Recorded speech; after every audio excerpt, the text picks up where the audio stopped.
Hello friends, எல்லாருக்கும் வணக்கம். நான் உங்கள் ராகுல் ஆர்கேஎஸ். இன்றைக்கி நாம் பார்க்க போகிறது பார்த்திங்கன்னா, விஜயநகர பேரரசு மற்றும் பாமினி பேரரசை பற்றி தான் பார்க்க போகிறோம். வழக்கம் போல் வீடியோ போகிறதுக்கு முன்னாடி 2 கொஸ்டின் பார்த்துட்டு போவோம். Kitab i Nauras is a collection of poems of. Kitab i Navroz என்பது டேஷ் என்பவரின் பாடல்களின் தொகுப்பாகும்.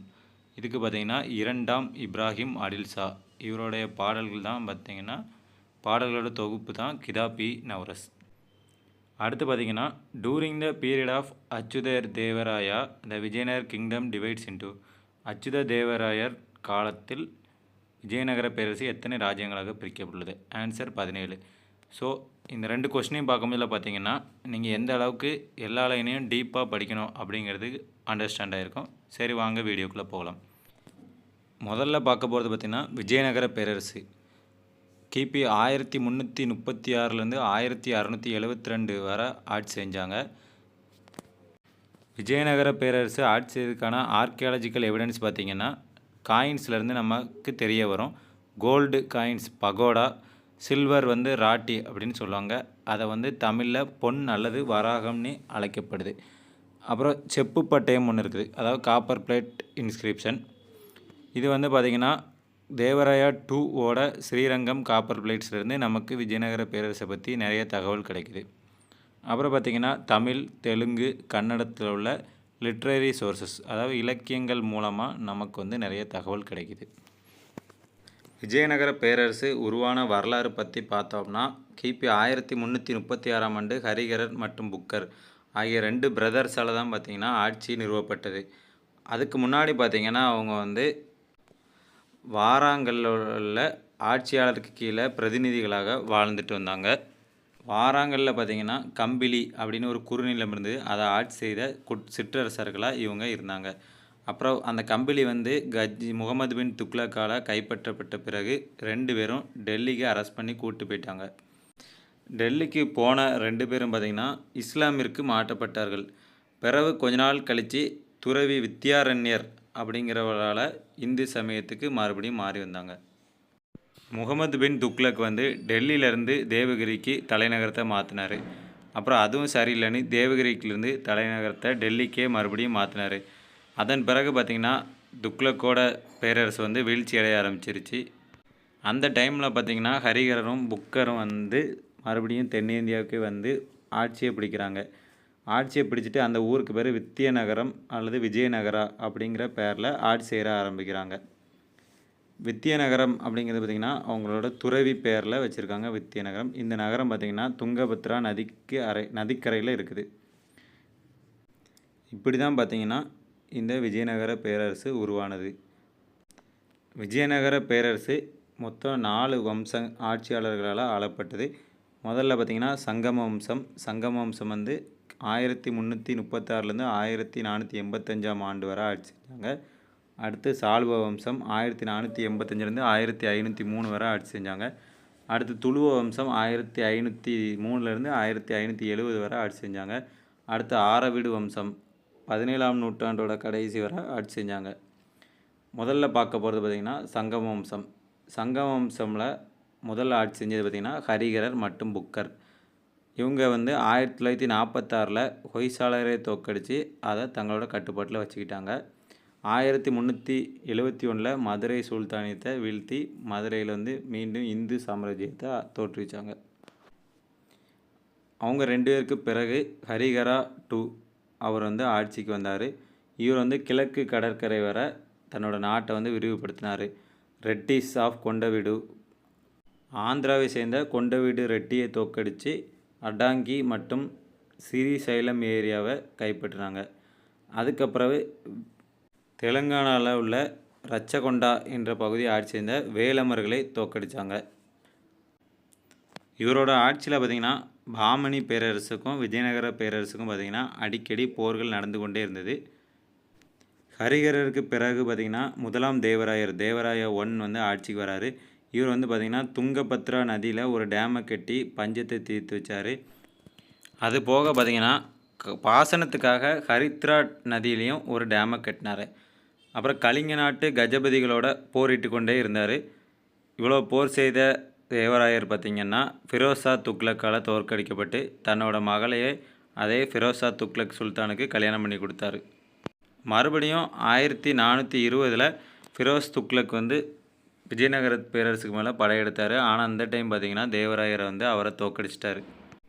விஜயநகர பேரரசு வந்து இவரோட ஆட்சி காலத்தில் கிருஷ்ணா ரிவர் வர விரிவடைந்தது. இவர் தன்னோட படையில் பார்த்திங்கன்னா துருக்கிய வீரர்கள் அப்புறம் குதிரைகள்லாம் இறக்குமதி செஞ்சு தன்னோட படையை வந்து நவீனப்படுத்தினார்.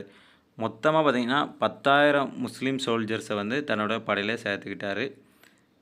இவரோட ஆட்சி காலத்தில் நிக்கோலா கோண்டி அப்படிங்கிற இட்டாலியன் டிராவலர் வந்து விஜயநகர பேரரசுக்கு வந்தார். அப்புறம் ரஷ்ய வியாபாரியான நிக்கிடின் அவரும் விஜயநகர பேரரசுக்கு வந்தார். நிக்கிடின் வந்து பார்த்திங்கன்னா வாயேஜ் டு இந்தியா, இந்தியாவுக்கான பயணம் என்ற ஒரு நூலை எழுதியிருக்காரு. இந்த நூலில் வந்து சமண மதத்தை பற்றியும் அதோட கட்டிடக்கலை பற்றியும் நல்லா விளக்கியிருக்கார். மதுரா என்ற சமண துறவி வந்து தேவராயரோட கோர்ட்டில் புலவராக இருந்ததாக சொல்லியிருக்காரு. மதுரா வந்து தர்மநாத புராணா அப்படின்னு ஒரு கன்னட மொழி நூலையும் எழுதியிருக்காரு. இந்த நூலில் பார்த்திங்கன்னா சமணத்தோட 15வது தீர்த்தங்கரர் வந்து தர்மநாதா அப்படிங்கிறவரோட வாழ்க்கை வரலாற்றை வந்து சொல்லியிருக்காங்க. அப்புறம் கோமதேஸ்வரா அதாவது பாகுபலி அப்படிங்கிறவங்களோடையும் ஒரு போயம் ஒரு கவிதையும் அந்த நூலில் இருக்குது. தேவராயர் பார்த்திங்கன்னா ஹசாரா ராமர் கோவிலையும் ஒரு முத்து மகாலையும் கட்டியிருக்கார். முதலாம் தேவராயருக்கு பிறகு அவரோட மகனான 2ஆம் தேவராயர் அவர் வந்து ஆட்சிக்கு வராரு. இவர் வந்து சங்கம வம்ச அரசர்களில் தலை சிறந்தவர். இவர் வந்து பார்த்திங்கன்னா சிறந்த ஆட்சியாளர் மட்டும் இல்லாமல் 2 கன்னட மொழி நூலையும் எழுதியிருக்காரு. ஒன்று சொபாகினா சோனே, அப்புறம் அமருக்கா அப்படின்னு 2 நூலையும் எழுதியிருக்காரு. அப்புறம் சமஸ்கிருதத்தில் மகாநட்ட கதா சுதநிதி அப்படிங்கிற ஒரு நூலையும் எழுதியிருக்காரு. அப்புறம் பிரம்மசூத்திரங்களுக்கு விளக்க உரையும் எழுதியிருக்கிறாரு. இவரோட கோர்ட்டில் பார்த்திங்கன்னா 2 கன்னட கவிஞர்ஸ் இருந்தாங்க. ஒருத்தர் பேர் சமராசா, இன்னொருத்தர் பேர் குமாரவியாசா. மேலும் இவரோட ஆட்சியில் பார்த்திங்கன்னா சமஸ்கிருத புலவரான குண்டா திம்தினா அப்படிங்கிறவர் இருந்தார். அப்புறம் தெலுங்கு புலவர்களான கவி சர்ம பௌமா அப்படிங்கிறவரும் இருந்தார். ஸ்ரீநாதா அப்படிங்கிறவர் எழுதிய நூல் பார்த்திங்கன்னா ஹரவிலாசம்.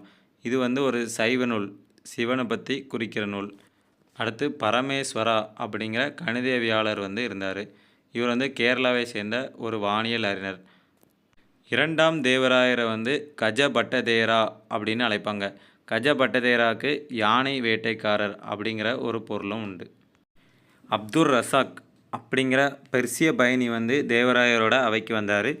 தேவராயரோட ஆட்சி வந்து சிலோன்லேருந்து குல்பர்கா வரையும், ஒரிசாலேருந்து மலபார் வரையும் இருந்ததாக இவர் வந்து சொல்லியிருக்காரு. இவருக்கு பின் சாளுவ வம்சம் வந்து தோற்றுவிக்கப்படுது. யாரால் தோற்றுவிக்கப்படுது அப்படின்னு பார்த்திங்கன்னா சாளுவ நரசிம்மா அவரால் தோற்றுவிக்கப்படுது. நரசநாயக் வந்து சாளுவ வம்சத்தை விட்டுட்டு துளுவ வம்சத்தை ஆட்சி செஞ்சார். சாளுவ நரசிம்மரோட தம்பி தான் பார்த்திங்கன்னா நரசநாயக். அவர் வந்து சாளுவ வம்சத்தை விட்டு துளுவ வம்சத்தை ஆரம்பிச்சிருக்காரு. மேபி அவரோட அப்பாவுக்கு வந்து 2 ஒய்ஃப் இருந்திருக்கலாம். ஒருத்தங்க வந்து சாளுவ வம்சத்தை சேர்ந்திருக்கலாம், இன்னொருத்தவங்க வந்து துளுவ வம்சத்தை சேர்ந்திருக்கலாம். ஸோ வேறு பேரில் ஆட்சி செஞ்சுருக்காங்க. அந்த நரசநாயக் வந்து வீர நரசிம்மராயா அப்படின்னு ஒரு 5 வருஷம் ஆட்சி செஞ்சார். அதுக்கு பிறகு அவரோட தம்பி கிருஷ்ணதேவராயர் வந்து துளுவ வம்சத்தை ஆட்சி செஞ்சார். கிருஷ்ணதேவராயர் இவர் வந்து விஜயநகர பேரரசை ஆட்சி செஞ்ச வலிமையான அரசர். இவருக்குள்ள டைட்டில் பார்த்திங்கன்னா அபினவ போஜா, ஆந்திர பிதாமகா, ஆந்திர போஜா. ஆந்திர இலக்கியத்தில் சிறந்தவராக இருந்ததுனால ஆந்திர போஜா. அப்புறம் யவனராஜா ஸ்தபனச்சாரியா, யவனராஜ ஸ்தாபனச்சாரியா இந்த மாதிரி பட்டங்கள் அவருக்கு வச்சுக்கிட்டாங்க. சின்ன சின்ன சுதந்திர பேரரசர்கள் நிறைய பேரோட போரிட்டு தன்னோட ஆட்சியை வந்து பெருசாக்கிக்கிட்டார். அப்புறம் திவானி அப்படிங்கிற இடத்துல ஒரு போரிட்டு முஸ்லீம் ஆட்சியாளரை தோற்கடித்தார். அதோட பேர் யாருன்னு தெரில. அப்புறம் ரெய்ச்சூர் தோஆப் பகுதியில் போரிட்டு பீஜப்பூர் அடில்சாவை தோற்கடித்தார். தோஆப்னா ஆறுகள் பாய்ந்து வளம் செழிக்கக்கூடிய இடம் தான் பார்த்திங்கன்னா தோஆப். அந்த இடத்துல மக்கள் நிறைய பேர் இருப்பாங்க, செழிப்பாக இருப்பாங்க. ஸோ அந்த மாதிரி இடங்களுக்கு நிறைய போர்கள் நடந்துகிட்டே தான் இருந்தது. 1520 குல்பர்கா மற்றும் ரெய்ச்சூரை கைப்பற்றினார். அங்கு சிறை வைக்கப்பட்டிருந்த 3 பாமினி அரசர்களை விடுவித்தார். சில நேரம் பார்த்திங்கன்னா பாமினி அரசர்களுக்கு சாதகமாகவும் இருந்திருக்காரு, பாதகமாகவும் இருந்திருக்காரு. அப்புறம் கஜபதி ஆட்சியாளர் பிரதாபருத்ராவை தோற்கடித்தார். இவரோட ஆட்சி காலத்திலலாம் பார்த்திங்கன்னா போர்ச்சுகீசியர்கள் வர ஆரம்பிச்சிட்டாங்க. ஸோ அவங்களோட நல்ல ஃப்ரெண்ட்ஷிப் வச்சுருந்தார். அல்புக்கர்க் அவர் வந்து கிருஷ்ணதேவராயர் பேரவைக்கு தூதர்களையும் அனுப்பினார். கிருஷ்ணதேவராயரோட ஆட்சி காலத்தில் போர்ச்சுகீசிய பயணியான டொமிங்கோ பயஸும் பார்போசாவும் வந்தாங்க. இதுவரை பார்த்திங்கன்னா வெளிநாட்டு பயணிகள் வந்து நிறைய பேரை நம்ம பார்த்துட்டோம். எல்லோரும் எந்தெந்த நாட்டுக்காரங்க அப்படிங்கிறத நல்லா ஞாபகம் வச்சுக்கோங்க. அப்புறம் இவரோட ஆட்சியில் அஷ்டதிக்யஜங்கள் அப்படிங்கிற 8 அறிஞர்கள் வந்து இருந்தாங்க. இவங்க வந்து அமைச்சர்களாகவும் இருந்தாங்க, அவை புலவர்களாகவும் இருந்தாங்க. யாரெலான்னு பார்த்திங்கன்னா அல்லசானி பெத்தண்ணா. இவர் வந்து ஆந்திர கவிதா பிதாமகா அப்படின்னு அழைக்கப்படுறாரு. இவர் வந்து மனுசரிதம் மற்றும் ஹரிக்காதசரம் அப்படிங்கிற நூலையும் எழுதியிருக்காரு. அப்புறம் தெனாலி ராமகிருஷ்ணா பாண்டுரங்க மகாமாத்தியம் அப்படிங்கிற நூலையும் எழுதியிருக்காரு.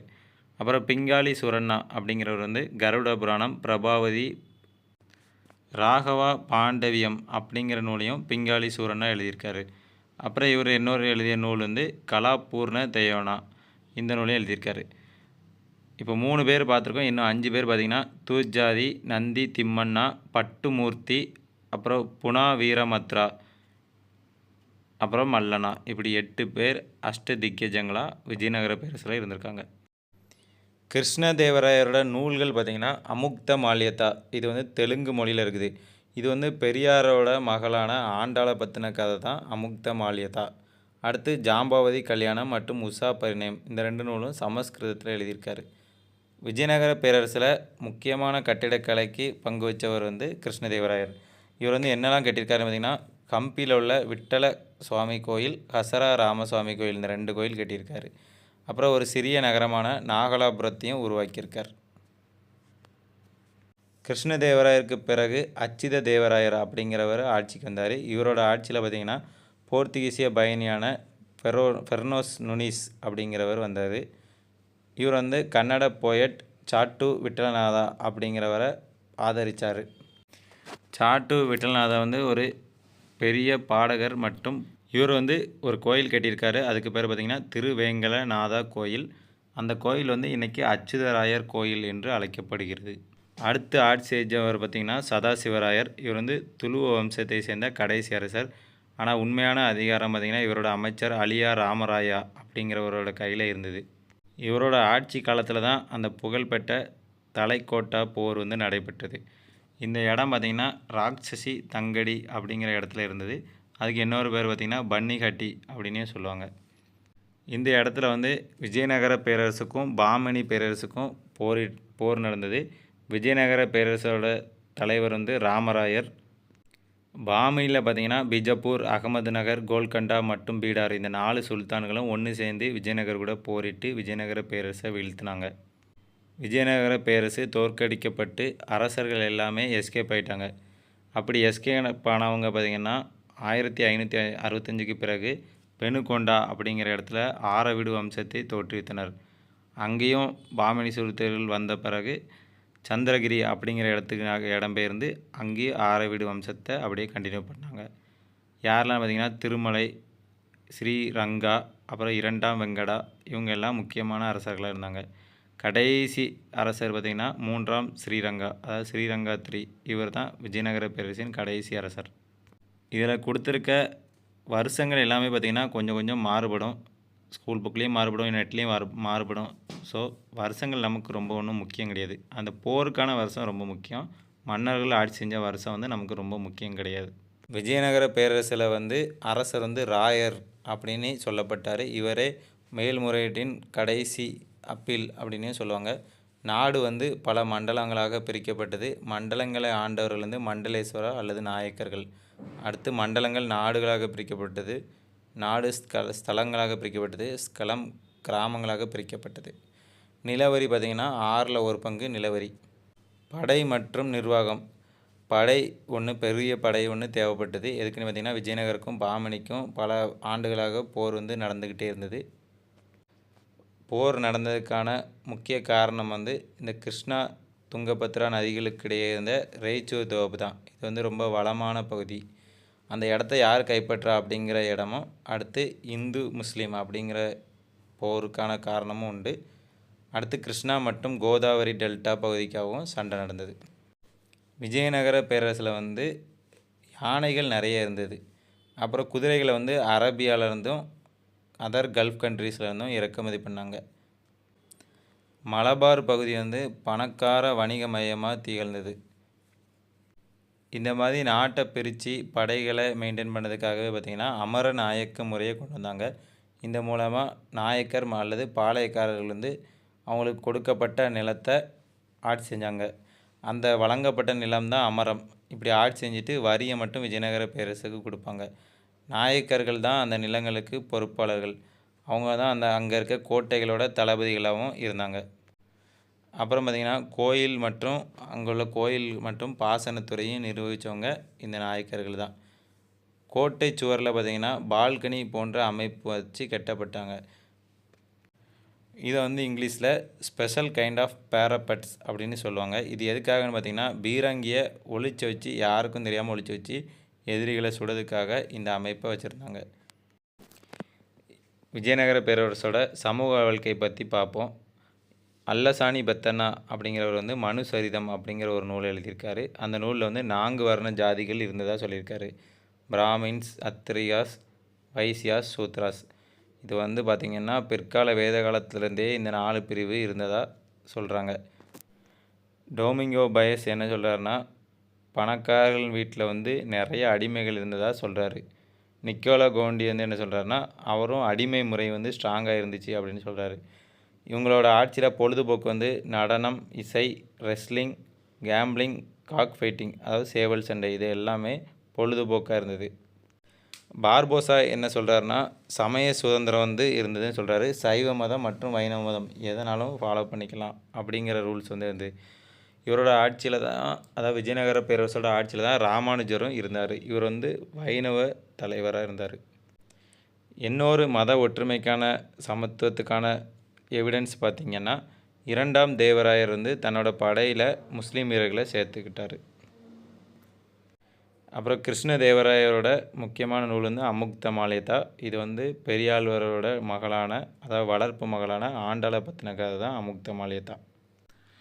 புக்கரோட மகனான குமார கம்பண்ணா அவரோட மனைவி பேர் பார்த்திங்கன்னா கங்காதேவி.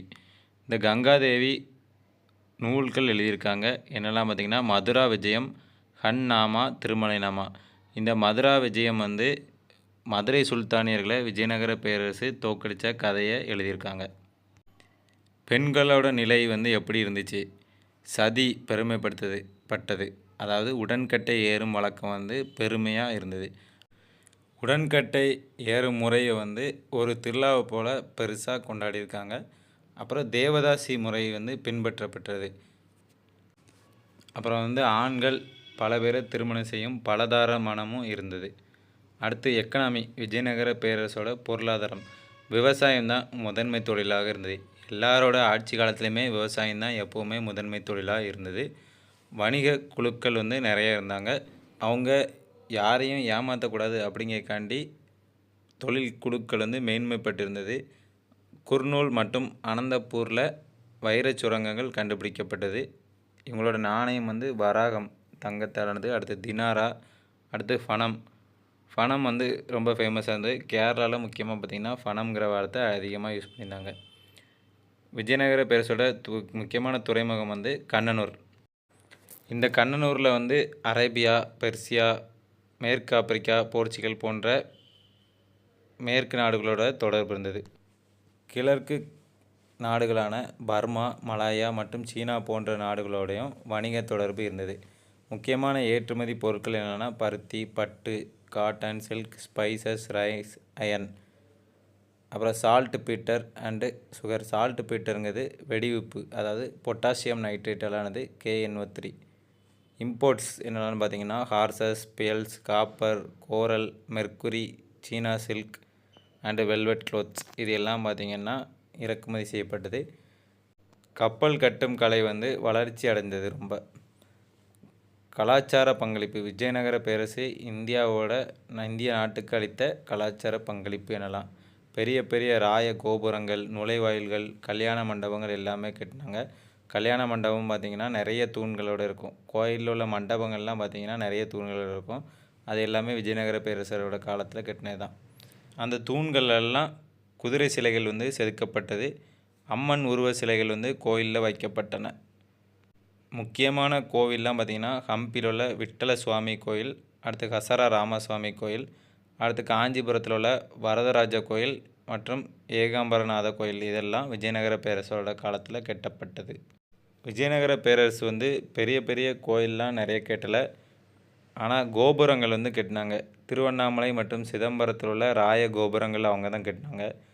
அப்புறம் திருப்பதியில் பார்த்திங்கன்னா தேவராயரும் அவருடைய மனைவியும் உட்கார்ந்துருக்க மாதிரி உலோகச் சிலைகள் வந்து இருக்குது. விஜயநகர பேரரசில் யூஸ் பண்ணப்பட்ட முக்கியமான வார்த்தைகள் என்னென்னா, பிரதானி, அவர் வந்து பிரதம அமைச்சர். அடுத்து ராய் சனி, இவர் வந்து மன்னரோட வாய்மொழி கட்டளையை ரெக்கார்ட் பண்ணி வச்சுருந்தார். அப்புறம் கர்ணிக்கம் அப்படிங்கிறவர் வந்து கணக்காளர், அதாவது அக்கௌண்டண்ட்டாக இருந்தார். அடுத்து கடமை, இறை, விரை போன்றவை வந்து டேக்ஸஸாக வசூலிக்கப்பட்டது. அடுத்து அத்தாவணி, இது வந்து லேண்ட் ரெவன்யூ டிபார்ட்மெண்ட், அதாவது நில வருவாய்த்துறை.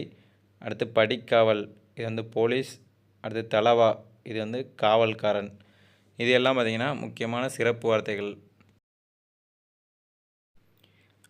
விஜயநகர பேரரசுக்கு சமகாலத்தவரான பாமினி சுல்தானியத்தை பற்றி இனி பார்ப்போம். பாமினி சுல்தான் எப்படி உருவாச்சு? முகமது பின் துக்ளக் வந்து அமீர் ஐ சடா ஐ அமீர் அப்படிங்கிற 100 கிராமத்துக்கு ஒவ்வொரு தலைவரையும் நியமிச்சிருந்தார். 1337 முகமது பின் துக்ளக் தேவகிரிலேருந்து டெல்லிக்கு போன பிறகு தக்காணத்துக்கும் டெல்லி அதிகாரிக்கும் போர் வந்து ஆரம்பிக்க தொடங்கிட்டு எல்லாருமே சுதந்திர பேரரசுகளாக தங்களை அறிவிக்க ஆரம்பித்தாங்க. அப்படி தான் 1347 பாமினி சுல்தானியம் வந்து உருவானது. இதனை தோற்றுவித்தவர் வந்து ஹசன் கங்கு. பாமினியோட தலைநகரம் வந்து கர்நாடகாவில் உள்ள குல்பர்கா தான் பாமினியோட தலைநகரம். முக்கிய துறை ஹசன் கங்கு அப்படிங்கிற பேரை வந்து அலாவுதீன் ஹசன் பாமன்ஷா அப்படிங்கிற பேரை மாற்றி தனக்கு தானே பட்டம் வச்சுக்கிட்டாரு. பாமன்ஷாங்கிறது ஈரானில் உள்ள மித்திக்கல் ஹீரோ, அதாவது புராண கதையோட நாயகன் தான் பாமன்ஷா அப்படிங்கிற பேர். அதை வந்து ஹசன் கங்கு தனக்கு வச்சுக்கிட்டார். பாமினி சுல்தானிய அரசர்களில் முதலாக ஆட்சி செஞ்சது அலாவுதீன் ஹசன் பாமன்ஷா. இவரோட ஆட்சி காலத்தில் விஜயநகர பேரரசு கூட நிறைய போர்கள் நடந்தது. 1350 வாராங்களை அட்டாக் பண்ணி அங்கேருந்த ரூலர் கபய நயகா அவரை வந்து தோக்கடித்தார். அங்கேருந்த கௌலாஸ் அப்படிங்கிற கோட்டையையும் கைப்பற்றியிருந்தார். இவருக்கு பிறகு ஆட்சிக்கு வந்தவர் முதலாம் முகமது ஷா. இவர் வந்து இவரோட ஆட்சி காலத்தில் ரஃபி காஸ்வின் அப்படிங்கிற ஒரு பெர்சியன் ஆர்கிடெக்ட் அவரோட சேர்ந்து ஒரு குல்பர்காவில் ஒரு மசூதி ஒன்றை கட்டினார். அடுத்து தஜி உத்தின் ஃபிரோஸ், இவர் வந்து கேரளாவை ஆட்சி செஞ்ச கோண்டு ராஜா நர்சிங் ராயை தோற்கடித்தார். அப்புறம் தௌலதாபாத்தில் ஒரு வானவியல் ஆராய்ச்சி மையம் ஒன்றை அமைத்தார். ஒரு ஆஸ்ட்ரானாமிக்கல் லெபார்ட்டரியை வந்து, அதாவது அப்சர்வேட்டரியை வந்து தௌலதாபாத்தில் அமைச்சார். அவருக்கு பிறகு ஆட்சிக்கு வந்தவர் அகமது ஷா வாலி. இவர் வந்து தலைநகரத்தை குல்பர்காலேருந்து பீடாருக்கு மாற்றினார். வாலி அப்படிங்கிற பேர் வந்து துறவி அப்படின்னு அர்த்தம். இவர் வந்து வாராங்கல் மீது 1424 1428 வரை போர் தொடுத்துட்டு இருந்தார். இதை வந்து மாற்றிக்கோங்க. அடுத்து ஹுமாயூன் ஷா. பாமினி சுல்தானில் பார்த்திங்கன்னா மன்னர்களோட வரிசையும் ஞாபகம் வச்சுக்கோங்க. யார் யார் எப்போ ஆட்சி வந்தாங்க, யாருக்கு அடுத்து யாருங்கிறதையும் ஞாபகம் வச்சுக்கோங்க.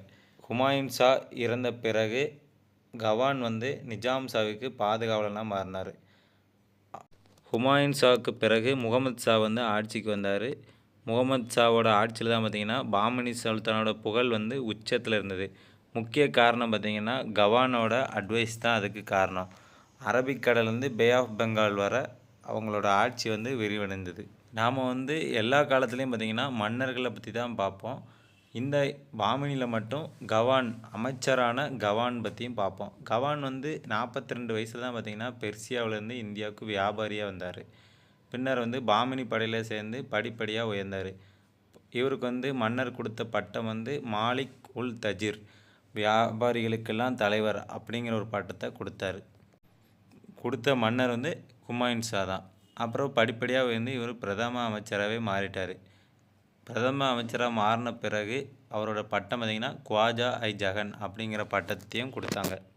கவான் வர்றதுக்கு முன்னாடி பாமினி சுல்தானியம் 4 தராப்ஸ்களாக பிரிக்கப்பட்டிருந்தது.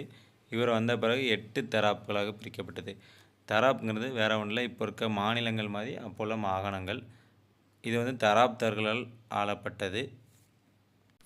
கவான் வந்து ஒவ்வொரு தராப்தாருக்கும் ஒரே ஒரு கோட்டை மட்டும்தான் வச்சுக்கணும்னு அதிகாரத்தை கொடுத்தாரு.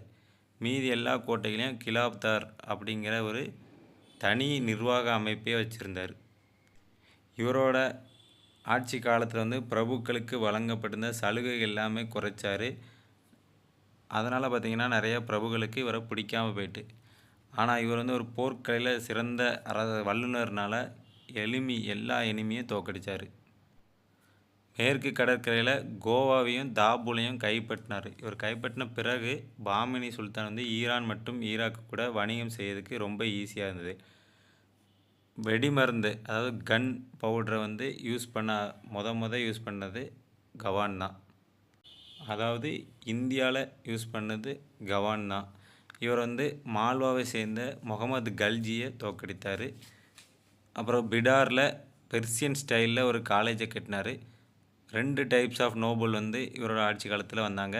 டெக்கானிஸ் நோபல், அதாவது தக்கான பிரபுக்கள், இவங்கெல்லாம் பழைய ஆட்சியாளர்கள். அப்புறம் ஆப்கான்லேருந்து புதுசாக வந்த நோபல்கள்.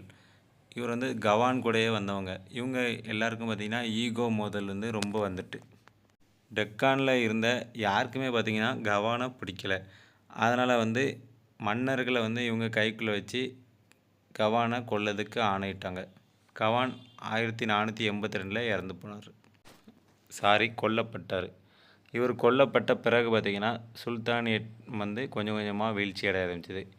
மொத்தமாக 1518 சுல்தானியம் வந்து பாமினி சுல்தானியம் 5 மாநிலங்களாக பிரிந்தது. முதல் வந்து நிசாம் சாஹி ஆஃப் அகமதுநகர். அகமதுநகரில் நிஜாம் சாஹிகள். இது வந்து அகமது பஹ்ரி அப்படிங்கிறவரால் உருவாக்கப்பட்டது. பிற்காலத்தில் ஷாஜகானால் இணைத்து கொள்ளப்பட்டது. அடுத்து அடில் சாஹிஸ் ஆஃப் பிஜப்பூர். பிஜப்பூரில் உள்ள அடில் சாஹிஸா இதை தோற்றுவித்தவர் வந்து யூசுப் அடில் ஷா. அப்புறம் முகமது அடில் ஷா உலகத்திலேயே மிகப்பெரிய 2வது பெரிய குவி மாட மாளிகையை கட்டினார். அதாவது செகண்ட் லார்ஜஸ்ட் டோம் வந்து கட்டியிருக்காரு.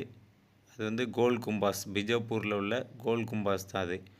இவருக்கு பிறகு ஆட்சிக்கு வந்தவர் இப்ராஹிம் அடில் ஷா 2. 2ஆம் இப்ராஹிம் அடில் ஷா என்பவர் வந்து ஆட்சிக்கு வந்தார். இவருக்கு வச்சுருந்த மக்கள் எல்லோரும் வச்சுருந்த பேர் வந்து ஜகத்குரு பாதுஷா. ஜகத்குரு அப்படிங்கிறது இந்து பேர் மாதிரி இருக்கும். ஏன்னா இவர் வந்து இந்து, இஸ்லாம் எந்த மத பாகுபாடும் பார்க்காதனால ஜகத்குரு பாதுஷா அப்படின்னு பேர் வச்சுருந்தாங்க. இவர் எழுதிய நூல் வந்து கிதாப் இ நவ்ரஸ், 9 ராசாக்களின் கதை. தக்கனி இலக்கியத்தில் இது ஒன்று. இவரோட ஆட்சி காலத்தில் வந்து ஒரு இசைக்குழு வந்து ரொம்ப புகழ்பெற்றிருந்தாங்க. அவங்கள பேர் வந்து லக்சர் இ நவ்ராஸ்ன்னு சொல்லுவாங்க, அல்லது நவ்ராஸ் படை அப்படின்னு சொல்லுவாங்க. இந்த நகரம் வந்து அவுரங்கசீப்பால் கைப்பற்றப்பட்டது. அதுக்கப்புறம் 3வது பிரிவு வந்து பெராரில் உள்ள இமாத் சாகிஸ். இதை வந்து கண்டுபிடிச்சவர், அதாவது தோற்றுவித்தவர் வந்து ஃபட்டுல்லா கான் இமாதுல் மாலிக்ங்கிறவர் வந்து தோற்றுவித்தார். அதுக்கப்புறம் குதுப் சாகிஸ் ஆஃப் கொல்கண்டா. இந்த வம்சத்தை தோற்றுவிச்சவர் வந்து கூலி குதுப் ஷா இப்படிங்கிறவர் வந்து தோற்றுவித்தார். இவர் வந்து ஹைதராபாத்தில் உள்ள கொல்கண்டா கோட்டையை வந்து கட்டினார்.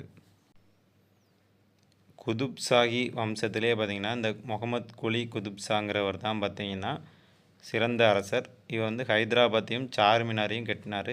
சார்மினார் வந்து பீடாரில் இருக்குது. இதுவும் அவுரங்கசீப்பால் கைப்பற்றப்பட்டது. அப்புறம் 5வது பிரிவு வந்து பரித் சாகிஸ் ஆஃப் பிஜப்பூர் பரித் சாக்கல். இவர் வந்து அலி பரித் அப்படிங்கிறவரால் தோற்றுவிக்கப்பட்டது. இவங்களுக்கும் பிஜப்பூரில் இருந்த அடில் சாஹிக்கும் சண்டையிட்டு அடில் சாஹி அதில் ஜெயிச்சு இதை கைப்பற்றிட்டாங்க. இந்த ஆட்சி காலத்தில் மிகப்பெரிய பிரச்சனை என்னென்னு பார்த்திங்கன்னா விஜயநகர பேரரசுக்கும் பாமினி பேரரசுக்கும் அடிக்கடி நடந்த மோதல்கள் தான். எதுக்காக இந்த மோதல் நடந்திருக்கலாம்?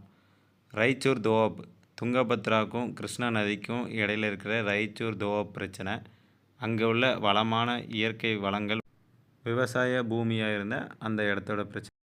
அதன் பிறகு அங்கே இருந்த கோல்கண்டா நகரத்தில் உள்ள வைரச் சுரங்கங்களுக்கான மோதல் தான் அது. அடுத்து கிருஷ்ணா கோதாவரி பேசின். இதில் வந்து அயல்நாட்டு வணிகத்துக்கான முக்கிய இடமா இந்த கோதாவரி பேசின் இருந்தனால அந்த இடத்துக்கு மேலே சண்டை. அப்புறம் ஓவர் த மராத்வாடா ரீஜியன். இது வந்து மேற்கு கடற்கரை பகுதியில் உள்ள கொங்கன் பெல்ட்டுக்கான பிரச்சனை. இதில் வந்து எதுக்காக பிரச்சனைனா குதிரைகள் இறக்குமதி செய்வதற்கான பிரச்சனை தான் இது.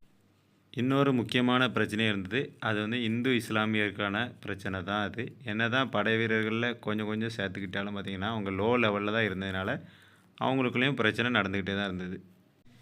அப்புறம் பாமினியோட நிர்வாகம் பார்த்திங்கன்னா கவானுக்கு முன்னாடி பார்த்திங்கன்னா 4 பிரிவுகளாக பிரிக்கப்படுது. அதை தராப்ஸ்னு சொல்லுவாங்க.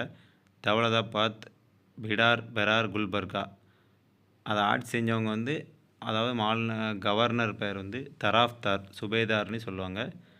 இவங்க கட்டின கலை எல்லாமே பார்த்திங்கன்னா இந்தோ சாரசனிக் ஸ்டைலில் வந்து கட்டப்பட்டிருக்குது. முக்கியமான கட்டிடங்கள் பார்த்திங்கன்னா குல்பர்காவில் உள்ள ஜாமா மஸ்ஜித், ஹைதராபாத்தில் உள்ள கோல்கண்டா கோட்டை, பிஜப்பூரில் உள்ள கோல் கும்பாஸ், பிடாரில் உள்ள சண்டுமினார். இது எல்லாமே முக்கியமாக கட்டப்பட்ட கட்டிடங்கள். பாமினி காலத்தில் பார்த்திங்கன்னா முக்கியமாக ஒரு 8 அமைச்சர்கள் குழுக்கள் இருந்து இந்த 8 அமைச்சர்கள் குழுவுமே பார்த்திங்கன்னா ரொம்ப முக்கியமானது.